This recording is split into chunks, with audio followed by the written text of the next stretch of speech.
Colonel Masao Nakamura stood motionless on the blackened hill overlooking what had once been the thriving city of Hiroshima.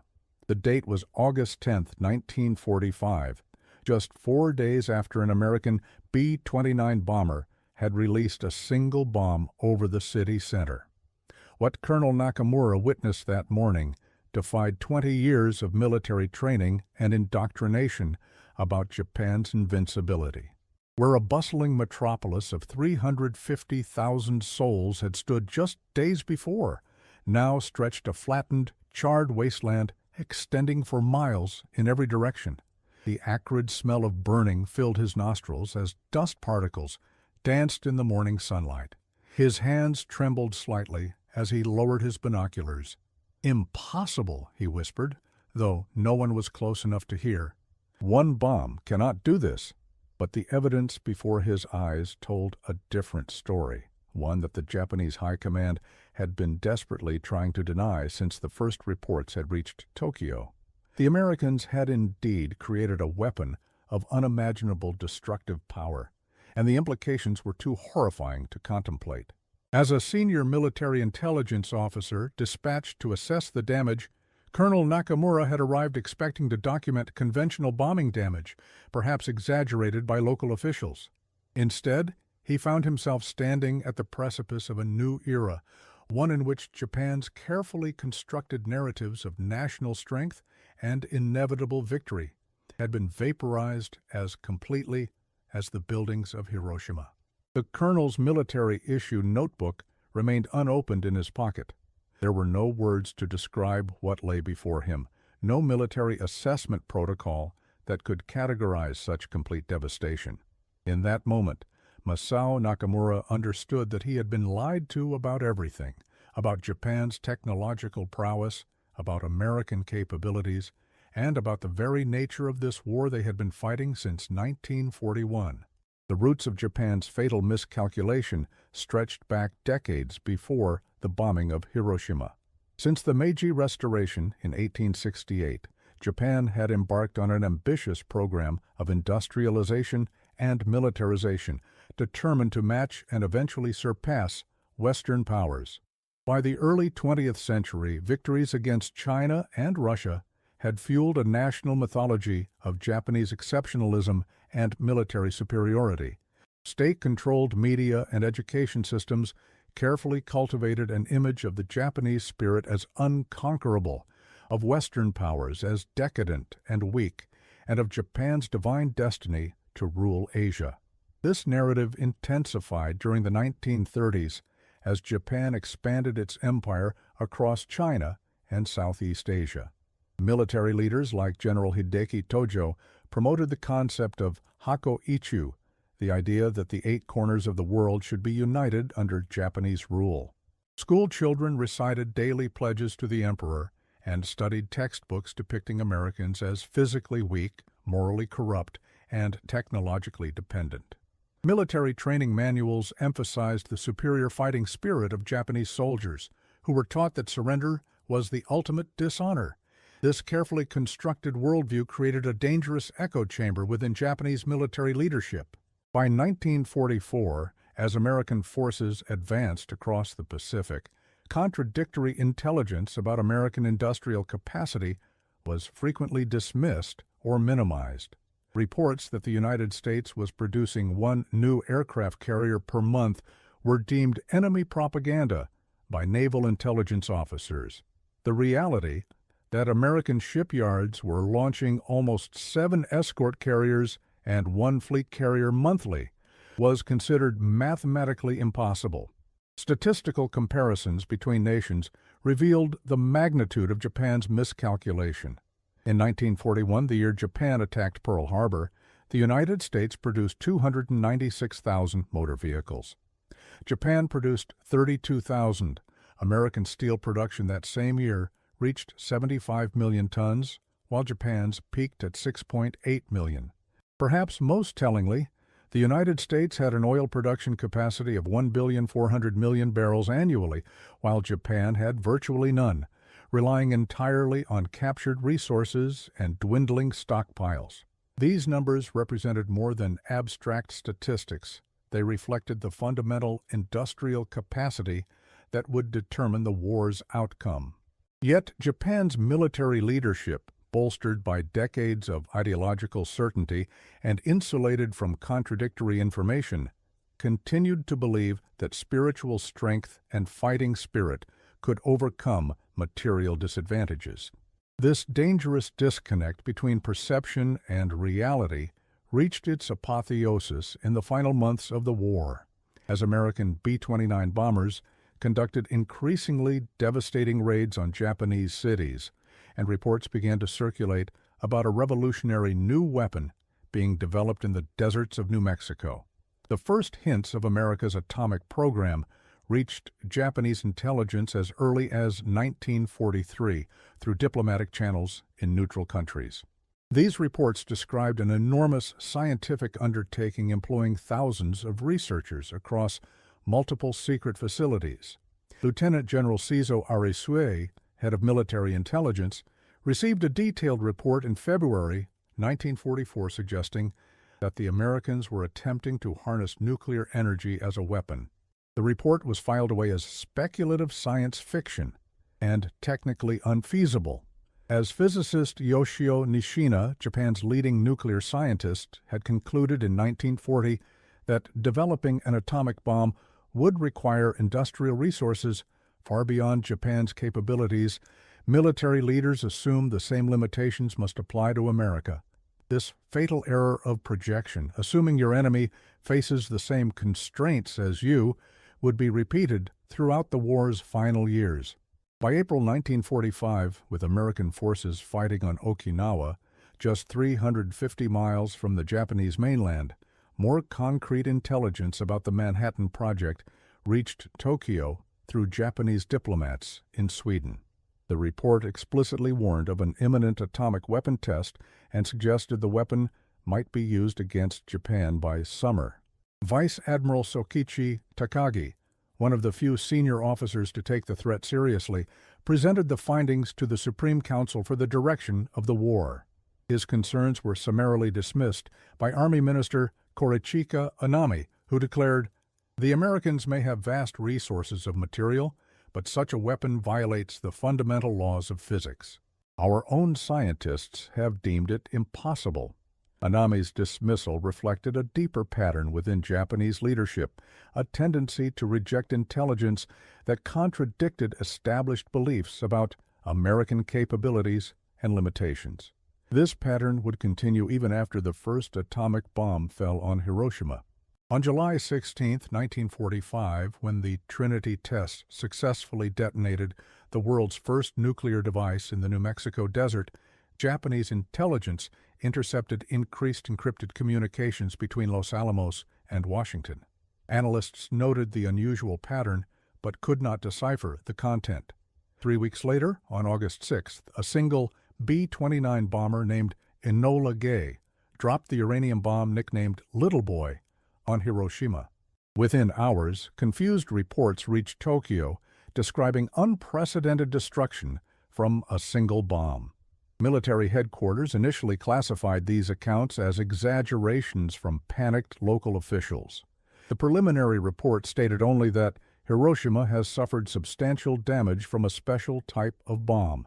That same evening, President Truman's announcement confirming the use of an atomic bomb was intercepted and translated. Still, many within the Japanese high command remained skeptical. General Anami suggested that while the Americans might have used some new type of powerful conventional bomb, claims of an atomic weapon were likely psychological warfare designed to force Japan's surrender. What the numbers revealed, a truth no propaganda could hide, was that America had not only developed a revolutionary weapon, but had done so while simultaneously fighting a two-front war and outproducing every other nation on Earth in conventional armaments. This single discovery proved the war was already lost, not merely tactically but fundamentally. Japan had been defeated by industrial capacity even before the first atomic bomb was dropped. Colonel Nakamura's journey through the ruins of Hiroshima became a personal odyssey of discovery, each step revealing new aspects of an impossible reality. Assigned to provide a detailed military assessment, he methodically documented what he observed, though the formal clinical language of his training seemed woefully inadequate. 600 yards from the hypocenter, he encountered the skeletal remains of the Hiroshima Prefectural Industrial Promotion Hall, its distinctive dome partially standing, while the rest of the structure had collapsed. The building's steel frame had been designed to withstand earthquakes, yet its walls had been blown outward by an unprecedented force. The blast effect appears omnidirectional, he noted in his report, consistent with a single detonation point approximately 500 meters above the city center. What struck Nakamura most profoundly was not just the scale of destruction, but its uniformity. Unlike conventional bombing raids, which created a patchwork of damaged and intact areas, Hiroshima had been destroyed in a single flash. As he continued his survey, he encountered Akira Yamada, a 58-year-old doctor who had been in an underground concrete storage room when the bomb detonated. There was a flash brighter than 1,000 suns, Dr. Yamada told him, his voice flat from shock. I emerged to find everything gone. Not burning, not destroyed, simply gone. Then the fires started. The doctor had been treating survivors with mysterious symptoms, terrible burns on one side of the body, nausea, fever, and an inexplicable loss of hair. This is not from fire or blast, Yamada insisted. Something in the bomb is making people sick days after the explosion. Colonel Nakamura dutifully recorded these observations, though they contradicted everything he understood about conventional weapons. Near the hypocenter, he documented the shadows permanently etched into stone steps, human silhouettes burned into the granite in the instant before their bodies vaporized. At the remains of Hiroshima Castle, 500 yards from the blast center, he found stone lanterns melted by heat estimated to exceed 1,800 degrees Celsius. The mathematics of defeat were written in these melted stones and burned shadows. By midday, Nakamura had reached the outskirts of the destruction zone, where he encountered Sergeant Kenjiro Tanaka of the 2nd General Army, which had been headquartered in Hiroshima. We felt nothing, heard nothing, Tanaka reported. Then the radio operators started screaming about a bright light over the city. Our communications with headquarters went silent instantly, 4 miles away, and our headquarters simply vanished in a moment. The implications were staggering. If a single bomb could eliminate an entire military command structure instantaneously, traditional defense planning became meaningless. Later that afternoon, Nakamura interviewed 3 survivors who had been working at the Mitsubishi Heavy Industries factory 2 miles from the hypocenter. The roof collapsed, machinist Hiroshi Watanabe recounted, his face bandaged from flash burns. But before that, there was this intense light, like looking into the sun. I dropped to the floor by instinct. Those who were looking toward the city center were blinded instantly. Production manager Toshiro Okada added a detail that Nakamura found particularly significant. Our steel press, weighing over 70 tons, moved 3 feet from its foundation. No conventional bomb could do this from 2 miles away. What happened next shattered 20 years of military doctrine as Nakamura began to grasp the true implications. If the Americans possessed multiple such weapons, and President Truman's announcement had implied they did, then Japan's planned defense of the home islands was not merely difficult, but impossible. No amount of civilian militia armed with bamboo spears, no beach fortifications or hidden mountain bunkers could withstand a weapon that could vaporize an entire military headquarters in a flash. The scale of deception was about to become clear to the entire Japanese leadership. That evening, as Nakamura compiled his findings, he received new orders. He was to proceed immediately to Nagasaki, where a second atomic bomb had been dropped earlier that day. The impossible had happened twice. The journey to Nagasaki took Colonel Nakamura through areas untouched by bombing, where rural life continued almost normally despite 4 years of war. This jarring contrast between rural continuity and urban annihilation only heightened his growing sense of cognitive dissonance. Aboard the military transport train, he reviewed his notes from Hiroshima, attempting to formulate conclusions that his superiors would accept. The evidence suggested a weapon with the explosive equivalent of approximately 15,000 tons of TNT, a single bomb with the destructive power of 737 B-29 bombers carrying maximum payloads. Such numbers defied comprehension.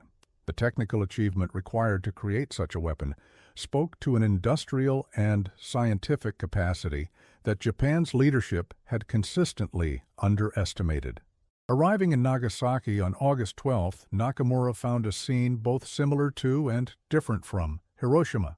The hilly terrain of Nagasaki had contained the blast effects somewhat, creating pockets of devastation and relative survival, unlike the uniform destruction of Hiroshima's flat landscape. Yet the signature effects were unmistakable: the omnidirectional blast pattern, the flash burns on survivors, the shadows burned into walls. At Nagasaki Medical College Hospital, located 1.5 miles from the hypocenter, Nakamura interviewed Dr. Takashi Nagai, a radiologist, who immediately recognized the nature of the weapon. "This is radiation sickness," Dr. Nagai explained, pointing to patients with symptoms identical to those Nakamura had documented in Hiroshima. "I've seen milder cases in my work with X-rays. The bomb has poisoned the air, the water, the soil itself." This revelation added a new dimension of horror to Nakamura's assessment. The Americans had not only created a bomb of unprecedented destructive power, but one that continued killing days after detonation through invisible contamination. The strategic implications were profound. Even if Japanese civilians were willing to die defending their homeland, as military propaganda had insisted they would be, there could be no meaningful defense against such a weapon. At the Mitsubishi Steel Works, Nakamura observed massive concrete walls, 3 feet thick, sheared off at the foundation. Plant manager Kensuke Oshima provided a detail that particularly disturbed the colonel. "Our factory was specially reinforced to withstand conventional bombing. The Americans must have known this and targeted us specifically. Their bomber flew directly overhead. At exactly 11:02 a.m., dropped a single bomb with a parachute, and turned away before the explosion. They knew exactly what would happen." This precision and confidence suggested not just technological superiority, but comprehensive intelligence and absolute air supremacy. By the end of his second day in Nagasaki, Nakamura had compiled enough evidence to reach an unequivocal conclusion. Japan could not continue the war in the face of such weaponry. Yet he knew that many in the high command would still resist this reality. Throughout the next 3 days, Nakamura continued his meticulous documentation, interviewing dozens of survivors and military personnel. Each testimony added to the overwhelming picture of American technological dominance. At a temporary field hospital, he spoke with Commander Minoru Hasegawa of the Imperial Navy, who had been inspecting submarine facilities when the bomb fell. "I've witnessed the naval power of the Americans across the Pacific," Hasegawa told him quietly, away from other officers. "Their carrier groups, their production capacity, it's beyond anything our leadership has been willing to admit. This weapon is just the culmination of what I've seen building for 3 years. We are not fighting the America of 1941 anymore." This perspective from a senior naval officer confirmed Nakamura's growing suspicion that many within the military had recognized Japan's fundamental disadvantage, but had been unable or unwilling to challenge the official narrative of eventual victory. On August 15th, as Nakamura prepared his final report on the Nagasaki bombing, Emperor Hirohito's surrender announcement was broadcast across Japan. Sitting in a partially damaged government building, Nakamura listened as the emperor spoke of a new and most cruel bomb and the need to endure the unendurable. In that moment, hearing the emperor himself acknowledge what he had witnessed firsthand, Colonel Nakamura felt a complex mixture of emotions: relief that the killing would end, shame at the complete failure of military intelligence, and apprehension about what would follow surrender. What they witnessed next would haunt them for decades, not just the physical destruction of two cities, but the collapse of an entire worldview built on national myths of superiority and divine protection. The devastating statistical comparisons became fully apparent only after Japan's surrender. As American occupation forces arrived with overwhelming material abundance that shocked even those who had begun to grasp the disparity in industrial capacity. Within weeks of the surrender, American military engineers had established temporary power systems in Tokyo, using equipment that Japanese officials had been told was in short supply in America. Each American soldier was issued a daily ration of 3,500 calories, more than twice what Japanese soldiers had received at the height of their supply capacity. Even more revealing was the casual waste observed by Japanese officials working with occupation authorities. Lieutenant Toshikazu Kase, assigned as a liaison to General MacArthur's headquarters, reported with astonishment that American troops routinely discarded partially used materials that would have been carefully preserved and reused in Japan. They throw away half-eaten food, partially used medical supplies, paper after writing on just one side, he noted in his diary. These items that we have been carefully rationing for years are treated as completely disposable. This wastefulness, rather than offending Japanese sensibilities, had a profound psychological impact. It demonstrated an abundance so complete that conservation was unnecessary. The mathematics of industrial capacity became personal as Japanese officials toured American supply ships unloading at Yokohama Harbor. Naval engineer Hiroshi Matsuda, who had struggled throughout the war to maintain Japan's dwindling fleet with inadequate materials, stood speechless before mountains of supplies being casually unloaded. In one day, he wrote to a colleague, "I have seen more rubber tires than Japan produced in all of 1944.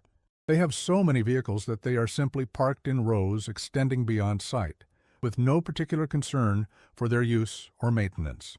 This single observation encapsulated the fundamental miscalculation of Japan's war planning. They had been fighting an enemy who could afford to waste more than Japan could produce. The logistics capabilities displayed during the occupation revealed another dimension of American advantage. Roads damaged by bombing were repaired within days using prefabricated materials and specialized equipment that Japan had never possessed. Communications networks were established using surplus radio equipment that exceeded the quality of Japan's best military systems. A Japanese communications officer, Captain Masaru Ibuka, who would later co-found Sony Corporation, noted that the Americans installed more telephone lines in Tokyo during the first month of occupation than Japan had been able to install during the entire preceding year. Perhaps most shocking to Japanese military observers was the revelation of how much American power had been directed elsewhere during the war. Documents shared during occupation briefings revealed that the Pacific Theater had received only 30% of America's military production during the conflict, with the majority going to Europe. The implications were staggering. Japan had been defeated by less than one-third of America's industrial might. The atomic bombs, rather than being last-ditch weapons deployed by a nation straining its resources, represented just one project among many in America's vast scientific industrial complex. Former Prime Minister Fumimaro Konoe, after reviewing translated American industrial production figures for 1944, remarked to his aide, "If I had known these numbers with certainty in 1941, I would have done everything in my power to prevent war with such a nation. We were not merely defeated, we were outproduced by a factor I cannot even comprehend." The revelations continued as occupation forces established bases across Japan. At Yokota Air Base outside Tokyo, Japanese observers witnessed the casual replacement of aircraft engines that, in Japan's air forces, would have been meticulously repaired regardless of the man-hours required. The Americans simply installed new engines when performance declined, treating complex machinery as replaceable components rather than precious resources. This approach to material abundance extended to personal equipment as well. Each American soldier possessed multiple uniforms, purpose-specific footwear, and personal items that would have been luxuries in Japan. Dr.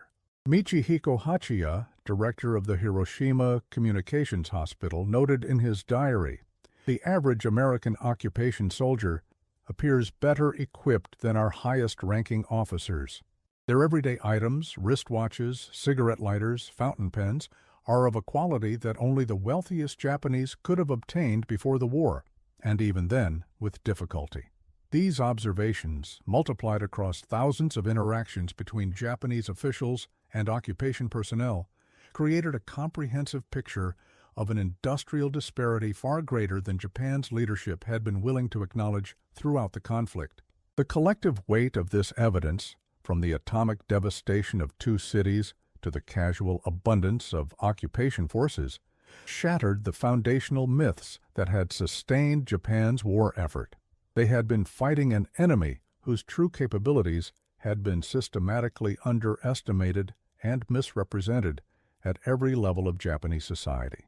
The psychological transformation among Japan's military and civilian leadership in the face of this overwhelming evidence was profound and often painful.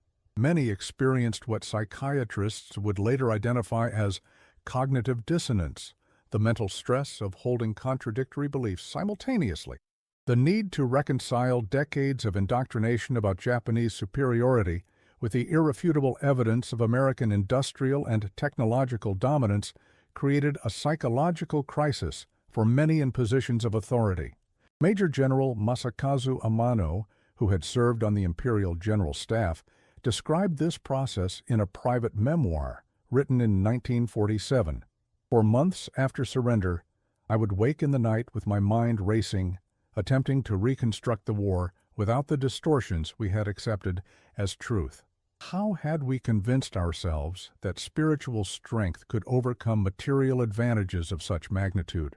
How had we dismissed intelligence about American production as propaganda when the evidence was so overwhelming? These questions haunted me more than our defeat itself." This process of psychological realignment was perhaps most dramatically illustrated by the transformation of military officers assigned to work directly with occupation authorities. Colonel Akichi Kondo, who had commanded anti-aircraft defenses in Tokyo, was assigned as a liaison to the American Fifth Air Force. In letters to his family, his perspective evolved rapidly over the first months of occupation. In September 1945, he wrote, "The Americans seem determined to demonstrate their material superiority at every opportunity. It is a form of psychological warfare that continues beyond surrender." By December, his assessment had shifted dramatically. "I am now convinced that we fundamentally misunderstood the nature of modern warfare. What the Americans have shown us is not merely superior equipment, but a different concept of industrial organization, of how to integrate science, manufacturing, and military application. This is not something we could have overcome with fighting spirit, no matter how strong." This evolution from resentment to reluctant admiration to fundamental reassessment was repeated throughout the Japanese leadership. The physical evidence of abundance had a particularly powerful effect on those who had been responsible for Japan's wartime production and resource allocation. Nobusuke Kishi, who had served as Minister of Commerce and Industry during the war, later wrote, "In my position, I had complete access to our production figures and resource inventories. I knew precisely how desperate our situation had become by 1944. What I failed to grasp was the scale of American advantage. Seeing their surplus, items they considered expendable that we had treated as precious resources, forced me to confront how profoundly we had miscalculated our position. The transformation extended beyond material assessments to cultural and ideological reassessment. The myth of Japanese spiritual superiority, carefully cultivated for decades, crumbled in the face of American occupiers who demonstrated not the moral decadence described by propaganda, but discipline, organizational efficiency, and often surprising humanity. Lieutenant General Masaharu Homa, who had served in China and the Philippines, observed in a memorandum to colleagues in early 1946, "We were taught that Western technological advantages came at the cost of moral and spiritual weakness. Yet I have seen American officers work 20-hour days establishing infrastructure to prevent disease and starvation among our civilian population, using technology not as a substitute for human qualities, but as an extension of them." For many in Japan's military leadership, the breaking point came not with defeat itself, but with the realization that they had been fighting a fundamentally different war than they had believed. They had conceptualized the conflict as a test of national spirit and fighting resolve, while the Americans had approached it as an industrial challenge, a perspective that the atomic bomb represented in its most concentrated form. Admiral Mitsumasa Yonai, who had opposed the war from the beginning, expressed this revelation most succinctly in a conversation recorded by his aide. "We spoke of this war in terms of national polity, divine favor, and the warrior spirit.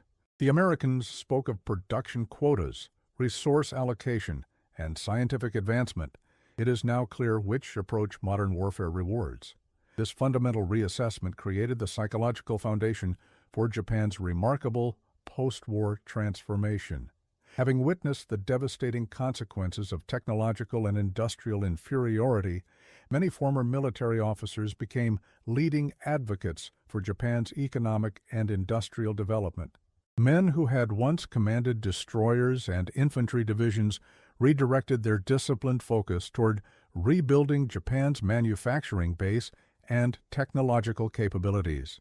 In that moment across Japan, tens of thousands of former officers understood they had been lied to about everything and resolved to build a new national identity based on industrial and technological advancement rather than military power and imperial expansion. The lasting impact of this confrontation with reality extended far beyond the immediate post-war period, fundamentally reshaping Japan's national identity and global position over subsequent decades. As occupation policies shifted from punishment to reconstruction, many Japanese leaders who had experienced firsthand the overwhelming evidence of American industrial capacity became architects of Japan's economic transformation. Saburo Okita, who had worked in the planning division of the Ministry of Greater East Asia during the war, later reflected, "The occupation showed us a different model of national power, one based on productive capacity rather than territorial conquest." This realization influenced an entire generation of economic planners. This shift in perspective manifested most visibly in Japan's post-war economic miracle. Between 1950 and 1970, Japanese industrial production increased 73-fold, transforming the nation from a devastated former enemy to an economic powerhouse. The statistical summary of this transformation is telling. By 1968, just 23 years after the atomic bombings, Japan had become the world's second-largest economy. Companies that had once manufactured Zero fighters and battleships now produced automobiles and electronics that competed successfully in global markets. Toyota, which had built trucks for the Imperial Army, became the world's largest automobile manufacturer by the early 21st century.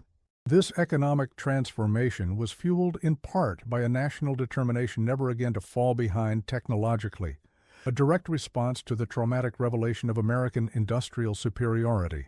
The human dimension of this transformation appeared in unexpected ways.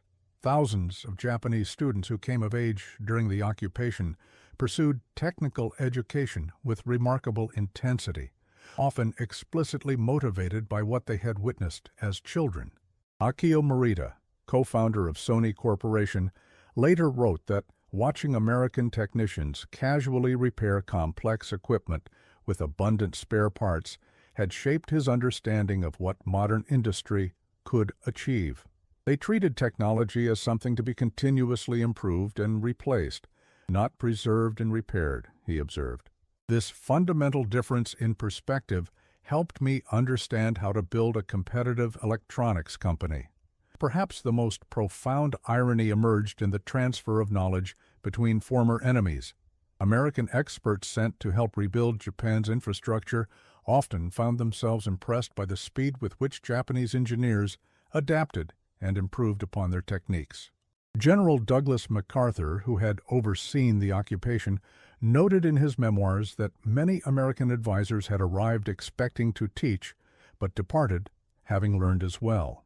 The Japanese capacity for studying, adapting, and perfecting systems was remarkable, he wrote. What began as instruction often evolved into collaboration between equals with surprising speed. This collaborative relationship extended to scientific research, including nuclear physics. By the 1960s, Japanese nuclear power development had become among the most advanced in the world, a startling evolution for a nation that had experienced nuclear devastation firsthand. The multi-generational effects of Japan's confrontation with technological reality continued to shape its development through the end of the 20th century. The children and grandchildren of those who had witnessed the occupation grew up in a society that prioritized technical education, industrial efficiency, and continuous innovation. Precisely the qualities that their grandparents' generation had fatally underestimated in their American adversaries. By the 1980s, products manufactured in Japan had become synonymous with technological sophistication and quality, representing a complete reversal of pre-war perceptions. The final ironic observation about this historical trajectory lies in how completely Japan internalized and then exemplified the industrial and technological prowess that had once overwhelmed it. From the vantage point of the 21st century, it becomes clear that Japan's post-war economic miracle was built on the psychological foundation laid during those early occupation days, when the full extent of American industrial capacity became impossible to deny. The nation that had once dismissed reports of American productive advantage as propaganda became renowned for its own manufacturing excellence. The military leaders who had stood on the hills above Hiroshima, witnessing the devastating consequences of technological inferiority, could never have imagined that within a single lifetime their grandchildren would be global leaders in the very technologies that had defeated them. In this transformation lies perhaps the most profound lesson of Japan's encounter with the atomic bomb, that the recognition of reality, however painful, creates the possibility of adaptation and renewal. The Japanese officers who first witnessed the ruins of Hiroshima saw not just the end of one war, but the beginning of a new understanding of national power and purpose, one that would reshape their nation and the world in the decades to come.